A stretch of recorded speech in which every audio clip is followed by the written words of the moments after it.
السلام علیکم لیول ششم، یہ آپ کے اردو کا یونٹ ہے۔ میں مس شازیہ خان کیمپس 9 سے آپ سے مخاطب ہوں۔ اس نئی جماعت ششم میں اردو میں آپ کو پڑھاؤں گی اور انشاءاللہ تعالی آپ اور میں مل کر اس آموزش کے سفر کو آگے بڑھائیں گے، اور مجھے پوری امید ہے کہ اردو کو پڑھنے میں، سمجھنے میں آپ بہت اچھی طریقے سے اپنا کردار ادا کریں گے اور کوشش کریں گے کہ اس میں آپ بہتر سے بہتر نتائج حاصل کر سکیں۔ سیکھنا بہت ضروری ہے، اور کس طریقے سے اردو پڑھائی جائے گی، کون سی کتابیں ہوں گی اور کس طریقے سے ہمیں کام کرنا ہے، وہ سب چیزوں کے لیے میں آپ کو ایک گائیڈ لائن دوں گی، اور اس کو ہم دیکھیں گے، اور اس کو دیکھ کر، سمجھ کر، سن کر آپ اپنے آنے والے نئے سال میں انہی طریقوں سے، انہی اہم نکات پر مبنی طریقے سے اپنے کام کو کر سکیں گے۔ اچھے نتائج لانے کے لیے ہمیں یکسوئی کے ساتھ پڑھنا بہت ضروری ہے، اور پھر جو استاد اور شاگرد کا تعلق ہوتا ہے وہ بھی بہت اہم ہوتا ہے۔ یعنی کہ ابھی آپ شروحات ہیں، پھر انشاءاللہ آپ سے بالمشافہ ملاقات بھی ہوگی، تو پھر انشاءاللہ مزید ایک دوسرے کو سمجھنے میں، جہاں جہاں آپ کو اردو میں کوئی کمزوری ہے، آپ کی کوئی املا کمزور ہے یا پڑھنے میں دقت ہوتی ہے، تو وہ جتنے بھی مسائل آپ کے اردو مضمون سے متعلق ہیں، انشاءاللہ تعالی ہم ان سب کو حل کرنے کی کوشش کریں گے۔ تو اس سلسلے میں مجھے آپ کا تعاون درکار ہوگا۔ چلیں جی، ہم شروع کرتے ہیں۔ بسم اللہ الرحمن الرحیم کہ آگے ہم میں سب سے پہلے آپ کو اردو لیول ششم کا تعارف دوں گی، کتابوں کے بارے میں بتاؤں گی کہ کتابیں کون کون سی ہیں جو ہم اس سال استعمال کریں گے۔ اس سے پہلے ہمارے پاس سریر خامہ استعمال ہوتی تھی، اب یہ نئی کتابیں آئی ہیں، کفایت شجر اردو سلسلہ ہے، اس میں نیم جو ہے وہ آپ کی 6ٹھی جماعت کی کتاب ہے۔ 2 کتابیں آپ کی ہوتی ہیں، ایک آپ کی نثر کی ہے اور ایک آپ کی شاعری کی ہے۔ شاعری میں میرا اقبال ہے۔ میرا اقبال جو ہے وہ ایک مختصر سی کتاب ہے، کتابچہ ہے سمجھ لیجئے، اور اس کے اندر اقبال کی نظمیں موجود ہیں۔ تو بڑی اچھی یہ رنگین تصاویر پہ مبنی یہ کتاب ہے، اور اقبال کی نظموں کو پڑھ کر آپ یقیناً بہت محظوظ ہوں گے۔ جو کفایت شجر اردو ہے نیم، یہ بھی بہت اچھی کتاب ہے۔ یہ جو پچھلی کتابیں ہیں ان سے ذرا مختلف ہے، یہ بھی ایک رنگین صفحات پہ مشتمل ہے، اس کے اسباق بڑے دلچسپ ہیں، اور اس کے پیچھے ہی عملی کتاب بھی دی ہوئی ہے، ساتھ ساتھ عملی مشق بھی ہے، یعنی ورک بک بھی ہے ایسے۔ تو آپ کو سب چیزیں ایک مکمل کتاب ہے، تو اردو سیکھنے میں آپ کو یہ ایک مؤثر کردار ادا کرے گی۔ سب سے پہلے یہ کتاب کی تصویر ہے، ٹھیک ہے؟ اچھا جی، سب سے پہلے ہم جو ہے اردو ادب پہ بات کر لیتے ہیں، یعنی اردو نثر۔ اچھا، اسباق کے ساتھ یعنی سبق کی جمع اسباق۔ تو سبق میں سے آپ کو، جیسے کہ جماعت پنجم میں آپ پڑھتے ہوئے آ رہے، لیول پنجم میں، لیول 5 کے اندر وہی طریقہ کار ہے، اس میں کوئی تبدیلی نہیں ہوئی ہے، وہی الفاظ معنی ہیں، الفاظ جملے ہیں، کردار نویسی ہوتی ہے، سیاق و سباق ہے، خلاصہ نگاری ہے، خالی جگہ پر کریں ہیں، سوال و جواب ہیں۔ تو آپ کو پتہ ہے کہ سوال و جواب جو ہیں وہ تفہیمی آتے ہیں، یعنی کہ آپ نے خود سوچ کر اپنا جواب اپنے الفاظ میں تحریر کرنا ہوتا ہے نا؟ ایسا ہی کرتے ہیں نا، کچھ سوالات جو ہیں وہ زبانی کروائے جاتے ہیں اور کچھ تحریریں ہوتی ہیں۔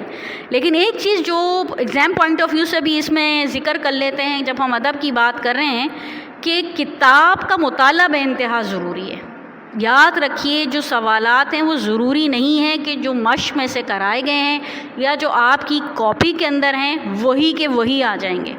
تو یعنی کہ سبق کو سمجھنا، اس کے الفاظ معنی پہ غور کرنا اور املے کی مشق کرنا آپ کو بہترین نتائج کی طرف لے جا سکتا ہے۔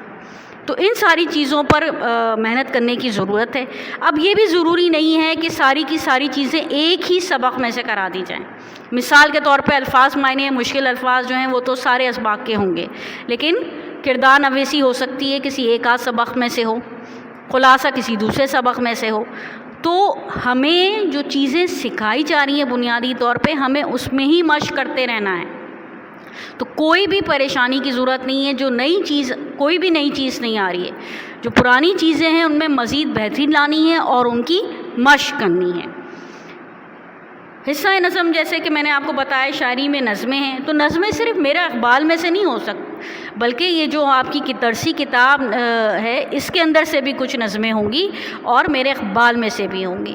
تو وہی طریقہ کار ہے کہ اس میں سے مشکل الفاظ پوچھے جا سکتے ہیں، سوالات جو آپ کے بارے میں آپ کو پتہ ہے کہ تھاٹ پروکنگ جو کوشچنس کیے جاتے ہیں، اس کے علاوہ جال آ سکتا ہے، جال کے اندر کوئی بات پوچھی جا سکتی ہے، اور کوئی بند ہے تو اس میں سے کچھ سوالات نکالے جا سکتے ہیں، یعنی کہ ہر طریقے سے نظموں کی جانچ ہوتی ہے، اور اس میں سے بھی جو سوال ہیں وہ کمپلسری ہوتے ہیں۔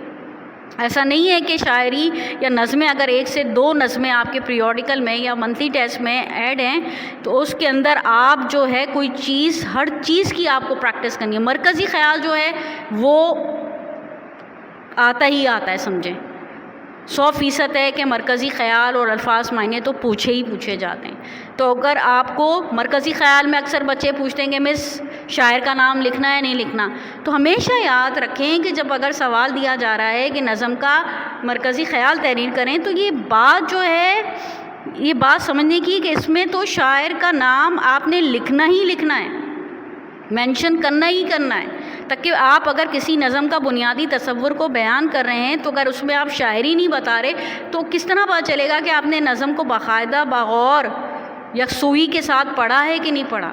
تشریحات بھی اس طریقے سے آ سکتی ہیں کہ تشریح دی گئی ہو اور اس میں سے چند سوال پوچھ لیں، یا آپ کو بند شعر دیا گیا ہے اور آپ کو اس کی تشریح کرنی ہے، تو تشریحات بھی اگر آتی ہیں تو اس میں حوالہ شاعر ہوگا۔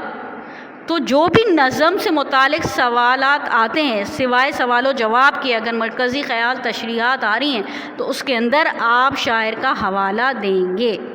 جب آپ میرا اقبال پڑھیں گے تو اس میں سیکھنے کے لیے بہت کچھ ہے، اقبال کی حالات زندگی کو بھی تھوڑا سا انہوں نے بیان کیا ہے، اس کے علاوہ نظموں کا باقاعدہ سا تعارف ہے، اور اقبال کی ہر نظم جو ہے وہ تاریخی پس منظر رکھتی ہے۔ اب آتے ہیں ہم قواعد کی جانب۔ کریٹیو رائٹنگ، تخلیقی تحریر، کریٹیو رائٹنگ، آپ کو پتہ ہے اس کا سوال جو ہے وہ ضرور آتا ہے، اور جب بھی ہمارے نصاب کے اندر بھی 1-2 سوالات جو ہوتے ہیں وہ تخلیقی تحریر پر ہوتے ہیں۔ تخلیقی تحریر کو بہتر طور پہ کرنے کے لیے آپ کا املا بہت اچھا ہونا چاہیے، کیونکہ یہ سب چیزیں جو ہیں تخیل پہ مبنی ہوتی ہیں، یعنی اپنے خیالات کو جامع اور مؤثر انداز میں بیان کرنے کی صلاحیت ہونا، کہ مافی ضمیر جو آپ بیان کرنا چاہ رہے ہیں وہ کس طریقے سے لکھیں گے۔ اگر آپ کو املے پہ ہی اور ذخیرہ الفاظ نہیں ہے تو کس طرح آپ اپنی بات جو ہے وہ پوری مکمل طور پر بیان کر سکتے ہیں، اظہار کر سکتے ہیں۔ تخلیقی تحریر میں عموماً مکالمہ نویسی ہوتی ہے، مضمون نویسی ہوتی ہے، رودات نویسی ہوتی ہے۔ رودات نویسی ایسے ہوتی ہے کہ کوئی واقعہ آپ نے دیکھا اور اس کا آنکھوں دیکھا اپنا حال تحریر کر دیا۔ رپورٹ نویسی بھی ہوتی ہے۔ یہ ساری چیزوں میں ضروری نہیں ہے، دوبارہ بتا رہی ہوں کہ سب کی سب ایک ساتھ آ جائیں گی، کبھی مکالمہ نویسی آ جاتا ہے، کبھی مضمون نویسی آ جاتا، تو یہ ساری چیزیں بھی میں جماعت لیول پنجم میں آپ کرتے آ رہے ہیں، تو اس میں کسی قسم کی کوئی پریشانی نہیں ہوگی۔ اور پھر جب ہم ان کام کو کرنے بیٹھیں گے تو ظاہری بات ہے مزید اس کو میں کھول کر بیان کروں گی اور ہم اس کو اور بہتر طریقے سے کرنے کی کوشش کریں گے۔ گفتگو میں مہارت، یہ بہت امپورٹنٹ ہے۔ یہ اہم اس لیے ہے کہ دیکھیں اس میں آپ کی خود اعتمادی کا اظہار ہوتا ہے، کہ آپ کو کوئی موضوع دیا جاتا ہے اور اس موضوع پر آ کر اپنے خیالات کا اظہار کرتے ہیں، ٹھیک ہے نا۔ تو پہلے کیا ہے کہ آپ نے اس موضوع سے متعلق جو بھی ٹاپک آپ کو دیا جائے، عنوان دیا جائے، اس سے متعلق آپ نے 5 سے 6 نکات اپنے پاس تحریر کر لینے ہوتے ہیں، ان پہ سوچنا ہوتا ہے کہ میں 1 منٹ لوں گا یا 2 منٹ لوں گا اور اس کے بعد میں اس پہ کیا بات کروں گا، میں ایسی کیا نئی بات کروں گا جو دوسرے سے مختلف ہو۔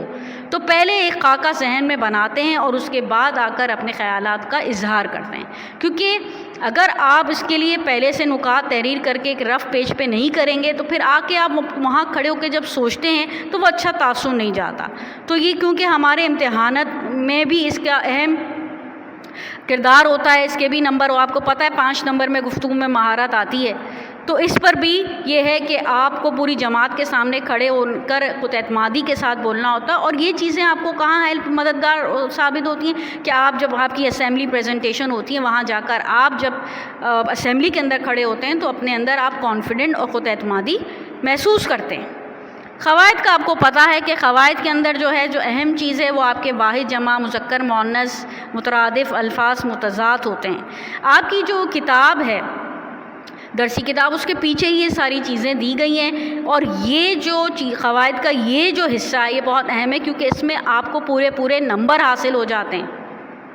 سمجھ رہے ہیں نا. تو یہ کبھی 4 نمبر میں آ رہا ہے، 15 نمبر میں آ رہا ہے، 8 نمبر میں آ رہا ہے، تو اس کی لرننگ بہت ضروری ہے. اس کے اندر بعض دفعہ متشابہ الفاظ بھی آ جاتے ہیں، اور بہت ساری چیزیں چھوٹی چھوٹی جو قواعد میں ہوتی ہیں، آپ کے ضرب المثل بھی آ جاتے ہیں. تو یہ ساری چیزیں آتی ہیں، محاورات کا استعمال بھی آ جاتا ہے. تو یہ آپ کے نصاب پر منحصر ہے کہ وہ کس طریقے سے اس کی تقسیم کار ہوتی ہے. لیکن ہر چیز کو انشاءاللہ تعالیٰ جب ہم سمجھ کر کرتے ہیں، توجہ سے کرتے ہیں، یکسوئی سے کرتے ہیں، تو ہم یقیناً اس میں بہت کامیابی حاصل کرتے ہیں. تو کوئی اردو زبان کوئی مشکل چیز نہیں ہے. اردو ایک خشک مضمون ہے کہہ سکتے ہیں، لیکن جس طرح کی آپ کی درسی کتاب لگائی گئی ہے اور شاعری ہے، تو آپ جب اس میں دلچسپی لینا شروع کریں گے تو انشاءاللہ تعالیٰ آپ کو پڑھنے میں لطف آئے گا اور آپ کچھ سیکھ سکیں گے، یعنی آموزش کا سفر جو ہے وہ آگے بڑھ سکے گا. اب کچھ چیزیں ایسی ہیں جو آپ کی کاپی کے متعلق ہیں، جن کا آپ کو خیال رکھنا ہے. ٹھیک ہے نا. سب سے پہلے کاپی کے اندر لکھائی جو ہے وہ خشک خط ہونی چاہیے. کوشش کریں کہ شوشوں کا خیال رکھیں، املا درست ہو. آپ کو اگر کیونکہ جماعت ششم میں آ گئے ہیں تو کالے قلم اور نیلے قلم کو کس طرح استعمال کرنا ہے، یہ پوائنٹر جو بلیک ہے وہ سوالات کے لیے ہوگا، اور نیلا قلم سے آپ جواب یعنی بلو فاؤنٹین پین سے، پوائنٹر یوز نہیں ہوگا. میں آپ کو پہلے بھی بتا دوں، بلو یعنی فاؤنٹین پین جو ہوتا ہے، جو انک پین ہوتا ہے، وہ آپ استعمال کریں گے. اور ٹائٹل پیج بنے گا وہی طریقہ کار ہوگا جو لیول 5 میں تھا. انڈیکس فہرست کو تاریخ کے ساتھ صفحے کے ساتھ آپ نے مکمل کر کے رکھنا ہے. ٹائٹل پیج کا خیال رکھیں گے، کس طریقے سے صفحے پہ کام صفائی سے کرنا ہے. اس کے علاوہ کوشش کرنی کہ مطالعے کی عادت ڈالیں، کتابوں کی بار بار دہرائی سبق کی کیجیے، اس سے بہت فرق پڑ جاتا ہے. جب آپ امتحان کے دنوں میں سبق پڑھ کر اچھی طریقے سے نہیں آتے تو سوال تو کہیں سے بھی پوچھا جا سکتا ہے نا بچے. تو آپ نے اس چیز پر خاص طور پہ توجہ دینی، کیونکہ مطالعے سے کیا ہوگا کہ آپ کے ذخیرے الفاظ میں اضافہ ہوگا، تو آپ اپنے معافی ضمیر کو بہت اچھی طریقے سے بیان کر سکیں گے. تو کاپی کے کام کو بالترتیب مکمل کرنا ہے. اگر کچھ آپ سے چھوٹ جاتا ہے تو آپ پوچھ سکتے ہیں. ٹھیک ہے نا. اس کے بارے میں اگر ہوم ورک ہے، آپ نے فرض کیجئے تقویض کار نہیں کیا، آپ کی سمجھ میں نہیں آیا، دوسرے دن جماعت میں آ کے پوچھیے.